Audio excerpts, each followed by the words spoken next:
латын әліпбиіне көшу ұлтымыз үшін жасалған маңызды қадамдардың бірі.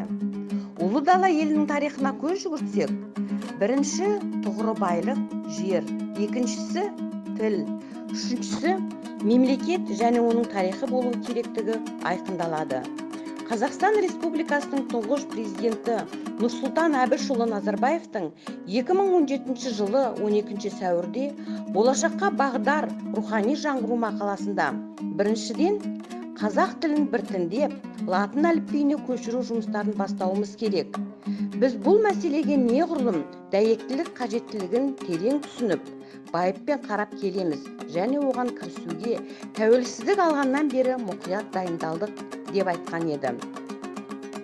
Сондай-ақ, елбасы өзінің 2012 жылғы 14 желтоқсандағы Қазақстан 2050 стратегиясы қалыптасқан мемлекеттің жаңа саяси бағыты атты Қазақстан халқына жолдауында мемлекет өз тарапынан мемлекеттік тілдің позициясын нығайту үшін көп жұмыс атқарып келеді. Қазақ тілін кеңінен қолдану жөніндегі кешенді шараларды жүзеге асыруды жалғастыру керек. Балаларымыздың болашағы үшін осындай шешім қабылдауға тиіспіз және бұл әлеммен бірлесе түсуімізге, балаларымыздың ағылшын тілі мен интернет тілін жетік игеруіне, ең бастысы қазақ тілін жаңғыртуға жағдай туғызады деп латын әліпбиіне көшудің қажеттілігін атап өтті.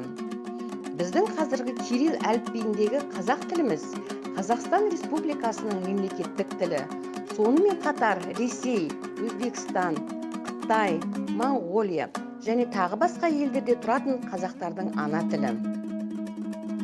Ел бүгіншіл, менікі ертең үшін деп ағартушы Ахмет Байтұрсынұлы айтқандай, латын әліпбиіне көшу болашақ ұрпақтың қамы үшін жасалатын қадам.